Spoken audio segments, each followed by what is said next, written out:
This time around we are going to be looking at the origin of the earth, and we also look at the interior structure of the earth. When you look at the earth as in its setting, the earth is spherical in nature. In other words, it takes what we call a round shape, or it tends to be having a round shape, or what we can term as spherical in nature, or it has what we call an oval shape. But before I proceed before we look at the internal structure, we are going to first look at what we call the solar system. We know what the solar system contains and what is the solar system.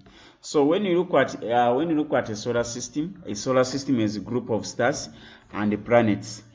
These ones consist of a sun and the other 80 planets.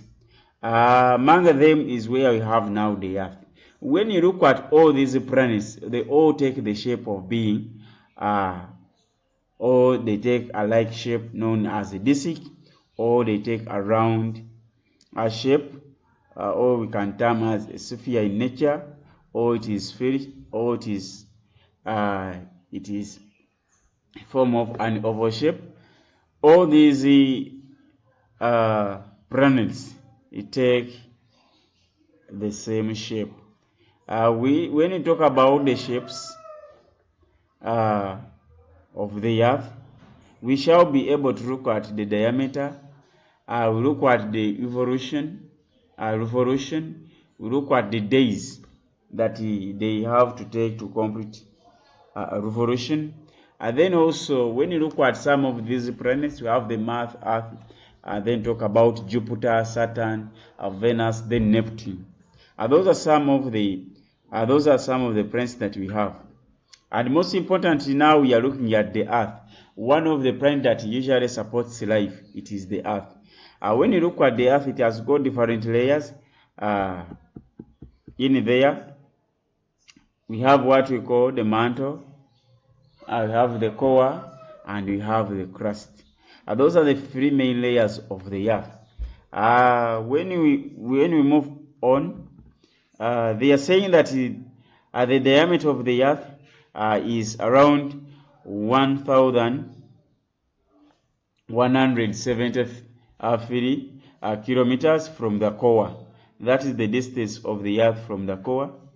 The distance in terms of kilometers or in terms of diameter, they are saying it is 1,173 from the core. And they are saying when you look at the distance between the sun and the earth is over 149,600 kilometers. In other words, in kilometers, it is 1.496 kilometers. Then when you go on, they are giving us the distance in terms of the earth, that it is the diameter of the earth. Now they are saying it is around 12,742 kilometers. That is in terms of the diameter of the earth. So they are also telling us that the average density of the earth is around 5.2 or 5.3. Roughly, it can range up to now around 5.52 because of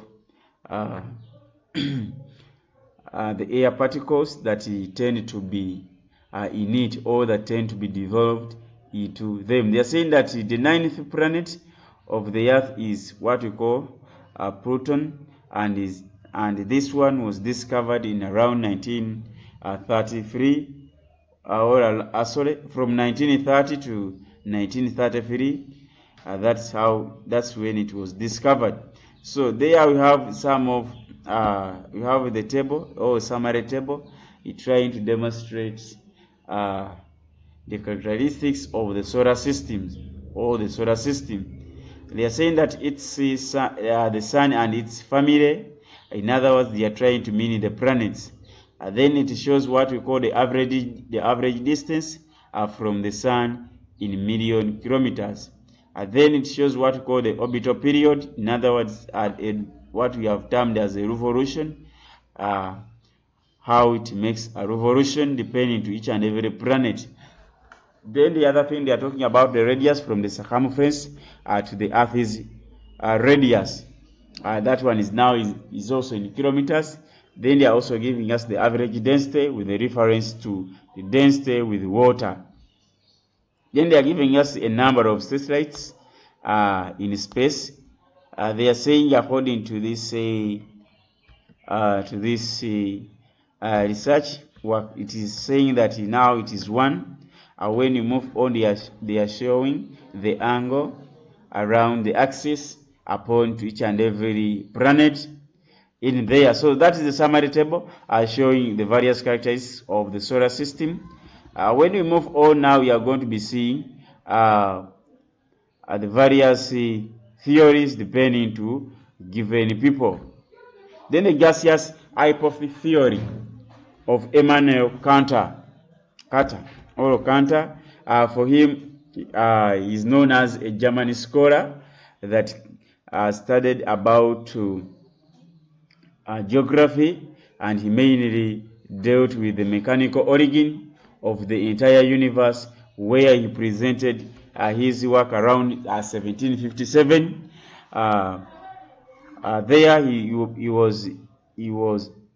was also in order to provide analysis or to provide a theory depending to the Newton's law of theory of gravity. So he based his assumptions concerning to that law of theory, and he developed his work. When you read his books, he also was able to make a book known as The General Nature of History and the Theory of Heaven. That is of 1755. That is Kant.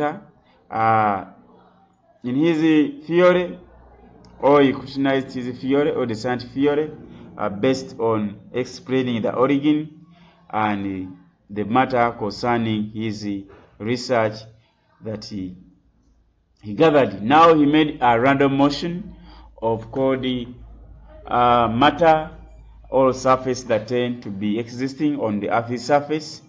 So for him, he actually went ahead and introduced the law of conservation of angular and mechanical or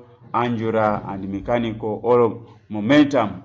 So for him, he was basing on the speed to develop his theory. That was him. I think now when we proceed, we shall be looking at magnetic theory. Is also in there. Then from there we shall go and look at other theory, the tidal theory, that is Jens.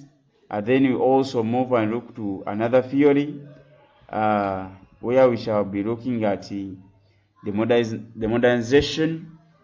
It is also a theory in there. Then from there we look at the naval staff theories, the navy staff theories. From there, where we shall be looking at the Big Bang theory, with also another theory that we shall be talking about the evolution of the Earth, or about the origin of the Earth.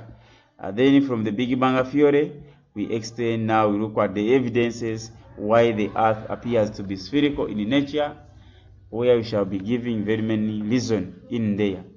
For now, I beg we stop here, and where we shall be picking up from the theories, we explain them widely.